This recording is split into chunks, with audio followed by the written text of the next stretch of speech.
యాదగిరిగుట్ట ఆలయ అభివృద్ధి కోసం భూముల కేటాయింపుల విషయంలోని టీటీడీ అనుసరిస్తున్న విధానాలను క్షుణ్ణంగా అధ్యయనం చేయాలని సీఎం సూచించారు.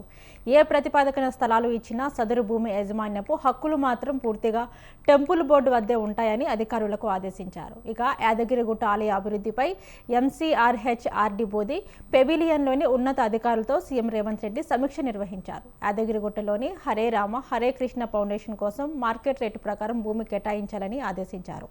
వివిధ మూటాలకు భూముల కేటాయింపుపైన ఒక విధానం రూపొందించాలని అన్నారు. కుల సంఘాలకు స్థలం కేటాయింపుపైన స్పష్టమైన నిబంధనలతో కూడిన విధానం తయారు చేయాలని అన్నారు. గుట్టపైన గెస్ట్ హౌస్ల నిర్మాణం కోసం ముందుకు వచ్చిన వాళ్ళ జాబితా రూపొందించాలని ఆదేశించారు. విడతల వారీగా గెస్ట్ హౌస్ల నిర్మాణానికి అనుమతులు ఇవ్వాలని అన్నారు. గెస్ట్ హౌస్ల నిర్మాణం పైన తిరుమల మోడల్ను అనుసరించాలని సూచించారు. భూసేకరణ కోసం తక్షణమే నిధులు మంజూరు చేయాలని అన్నారు. యాదగిరిగుట్ట ఆలయ నిర్మాణం పైన ఇంజనీర్ల కమిటీ ఇచ్చిన నివేదిక పైన అధ్యయనం చేసి వారంలో రిపోర్ట్ ఇవ్వాలని అన్నారు. ఇక ప్రైవేటు విధానంలో కూడా టూరిజం సర్క్యూట్ ఏర్పాటు చేయాలని సూచించారు.